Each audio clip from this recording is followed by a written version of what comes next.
am here with Nisqy and with FLICKR. G2 is heading out immediately, of course, to go and get ready for that final. And I'm really happy that we get to talk to FLICKR as well because, well, one, I can imagine you have a lot to say. And I actually really wanted to look at that last team fight because I'm not actually sure what happened, and I'd love to run through it with you from your coach perspective to see how that played out. I think it'll come up in just a second. Here we are. I mean, yeah, we're in a good spot right now, right? We are positioned over the elder, we are zoning without giving too much HP, and we get the reset. I think probably after that we need to play slower and focus the front. And yeah, I think on maybe this flash in we should not, I'm not sure. But I think if we play front to back with Jinx reset, we are in a good spot. It's hard though, at this point, to stay calm. Yeah. Yeah. I mean, I would say like usually in these games, when it's like very late game and it's elder, especially when like it's during game 4, you've already been playing for like 3-4 hours. It's very hard to like keep your calm. And like if you say, oh, we went front to back, but then you see an angle to like flash in and probably one-shot enemy AD and like 1v9 the fight, then I would say you should probably just go for it. And I think that's, if you don't go for these moments, then maybe another day you would have to do it. You don't do it, you lose. Then you're like, okay, maybe I should have done it, or should I not do it? So I respect Ice, actually, that he flashed in. I think shows that he's like very confident. Yeah. But in the end, it was kind of the wrong decision, sadly. But could maybe have closed the game earlier as well. Yeah, I think earlier, BDS made lots of mistakes, sadly. And yeah, I think G2 kinda, I would say, they were thieves today, I think, kinda in this game at least. I think they should have lost it and they got it, so I'm excited for tomorrow. Yeah, I mean, we talk a lot about BDS specifically in best of fives. And of course, I feel like you're taking strides forward, but I feel like this particular moment probably specifically feels like one where you're like, this is exactly what we trained for, and this is a hurdle we need to overcome. But is it in a way good that the season finals are coming up, right? And hopefully all your work can pay off there. Yeah, I mean, hopefully it will. I still think that we have a bit of room to improve. Like, I don't think that we were as productive as we should have been throughout summer. I think we had a good regular season and then we slowed down a bit. Maybe if we did not, then today would be different. But yeah, we'll have a bit more time to prepare for the most important, which is season final. Absolutely, and that race for Worlds, which you are in a pretty good position for, but of course there's 6 teams there vying for that. One will qualify tomorrow. I'd love to know what you think about the state of G2 right now in just playing them and in terms of them going into that final, because a lot of people are perceiving them as weaker and they are themselves as well.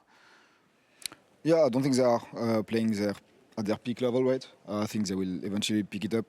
I'm not sure if it will be tomorrow though. Like, there is not a lot of space for that, but I think they're also really used to finals, so it's probably their comfort zone, right? Mm-hmm. Makes sense. For Fnatic, I hope some of them are comfortable with it as well. They should be at this point. Nisqy, what is your feeling towards that and how sharp G2 is? And the way they beat them the first time, or last week rather, in terms of kind of like the chaos and those key moments where they thrive, do you think they can do that again? I think for me, on paper, I think G2 can still be the better team. I think for Fnatic, it's very important that Humanoid and Razork have a really good game. I feel like when one of them is behind, they usually lose very fast. And I think for G2, they just have to be like mentally stable, go home and rest now, prepare like late game team fighting comps for tomorrow, I think, because I believe if they play like they did before the Lucians into Azir, the Ezreal mid into Azir, I don't think it will work. I just feel like tomorrow will be all about team fights. And about mid-game, and I believe right now Fnatic has a pretty decent mid-game compared to G2's, especially because today they showed a lot of weaknesses. So I want to believe in Fnatic, and I think Fnatic will take it. But in the end, it's a final, and for me, when Caps is playing in a final, he usually wins it. So yeah, let's talk a little bit about Caps. He is also our Kia player of the series. And FLICKR, I'd love to know your perspective of how this series evolved, because as we were watching it, we felt like Nuke stepped into it with tons of confidence, with the matchup that he was so comfortable playing. Even when the early kills went over in game 1 to Caps, you were still able to fight. But as the series went on, I feel like his confidence eroded a little bit, it seemed like. Yeah, I mean, I'm not sure if it's from confidence or stamina or something else, right? But for sure, I think we are playing better as a team, not only Nuke, but as a team on game 1 and 2. And I think that's the moment that we lost, like when we dropped the lead on game 2, probably it had some kind of mental impact, I would say. And for Caps, I think he did evolve well throughout the series, and I think that he played his matchup better than on game 1. when he played it again. So yeah, I think he improved during the series, which is what great players do, right? They can learn from their mistake quick, and then they can perform even better in the next game. So yeah. Yeah, absolutely. I think we really saw it also kind of the aura that is Caps when he goes to a side lane, the Herald play, converting that into an advantage. Earlier in the day when we previewed the series, we talked about bot and how BDS had the upper hand or could have the upper hand in the bot lane. And you said, I don't really think it's going to be about bot. I think this series showed that it can still very well be about bot if, the might of someone on the other side, like an Ice, is so big. I'm wondering if you feel like the Fnatic bot lane tomorrow can change the fabric of the game. Are they strong enough to do that? Because if you're not, then you're just playing G2's game, right? Yeah, I mean, I think Fnatic will probably just repeat what they did when they beat G2, which is, I think, cover Humanoid on mid, play 3v3 mid, put Noah on scaling, Kai'Sa, Jinx, Zeri. And then I feel like it will all be about mid and top, because if one Renekton got slugged in either game, then usually they counterpick with a carry matchup rather than tanks. And then also there's still the Varus top right of BB that we haven't seen today, because I believe BDS banned it twice, I think in 4-5s. So that's going to be interesting for me, because I don't think it's going to be about bot, especially in the early game. But especially, I mean, for sure in the later team fight, it's going to be about who's actually fed, how are the carries playing. And for me on paper, I think Fnatic has the upper hand with the way Noah plays, and I think also his champ pool is, I would say, bigger than Hans. I feel like Hans doesn't play the Zeri, doesn't necessarily play the Kai'Sa. Jinx, I haven't seen it much either. So I think for me, Fnatic has the upper hand, yeah. Okay, what do you think about that in terms of the bot lane, Striker? Yeah, I do think they have a bigger pool at the moment. I also think the fact that Razork is performing so well at the moment will allow them to have draft edges.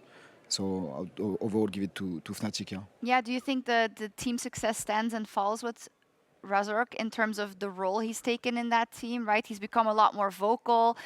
He's talked about that. Plus, he's playing really well.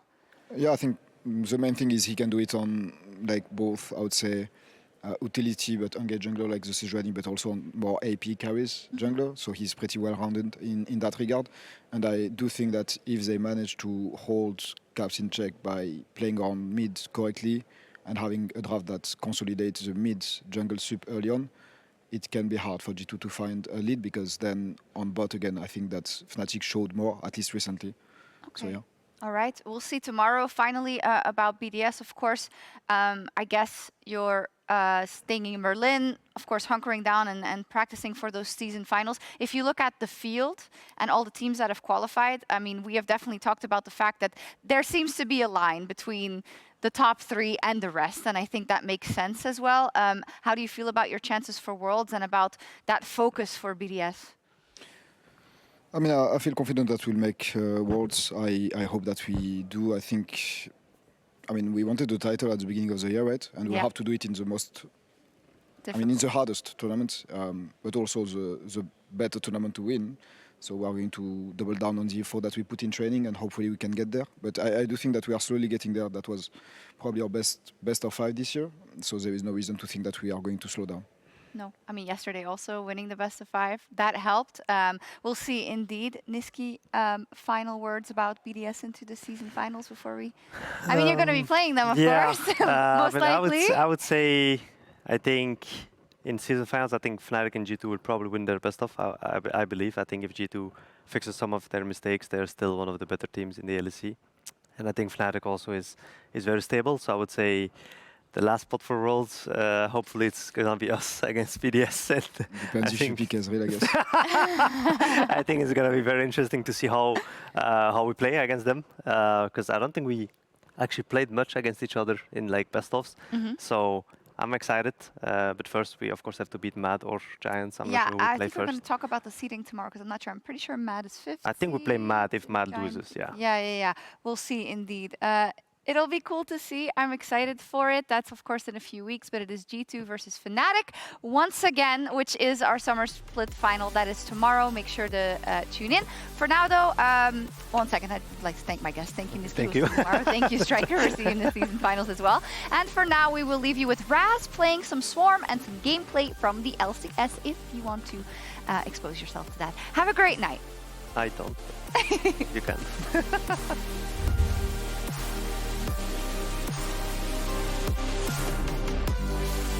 Welcome everybody to week 5 of the LCS. We've got Dignitas versus Shopify Rebellion at the end of the day. But man, we've got Cloud9 versus NRG coming right up. And what the hell? I'm gonna need some NRG for this one. Well, I'm surrounded. Where the hell are my teammates? Oh, anyone wanna help me? Anybody?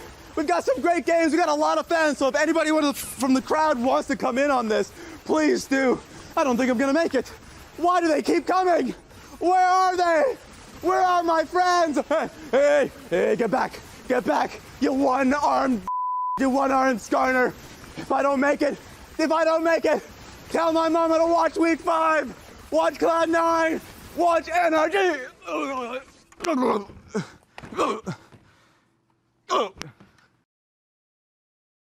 Should always have first move here. Adam fighting just for a bit of control, ward control. Nice arrow. Huge long range chains DC is there. Mickey should just be dead. Ulti from Sjokz. Okay, we can kill. Look up. Double knock up. Varus, no cleanse. Look him, bro. Oh, no flash. I'm ready, by the way. Not ulting. He's dead. Wanna press Nash? We go Nash. Yeah. Oh, next gen. Okay, got it. Oh, the smite. Oh, it's the exact reverse with this time they're getting a kill. That's clean for BDS. Frankly, yike. Nice use of the wall. Hansama looking for an angle to set up. Arrow going in and again. Now LeBron finding the double knock up. Hansama again trying to find that angle to ult, but it's just not enough. Double kill for Sjokz. Let's go. Yeah. I was going to Guys, just kill. Back left. Front. Get back here. Lucian dead. I can kill Renks as well. Nope. Still connecting means that he can get in and at least apply the passive. Decent damage now coming down, but there's the Karthus ulti. Mickey deleted and that fight turned in an instant. Arrow, going on the bottom side, next flash ready to come over the wall. The Requiem to Hansama. The calculation's not quite correct. Mickey now hooking in, looking to lock down that Twisted Fate. Instantly Mickey's in the backline looking to lock up multiple members, and there's the bullet time again. Layered with the ulti from Yike. A solid pick from G2.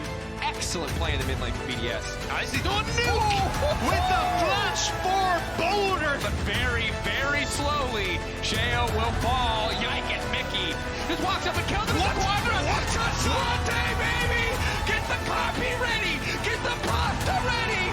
He's still in the game! Penta for Adam. I'm very strong, you guys. I'm very strong. Ching. Guys, we in. I will CB already. I'll go with Cancel Cassandra. You'll CB back.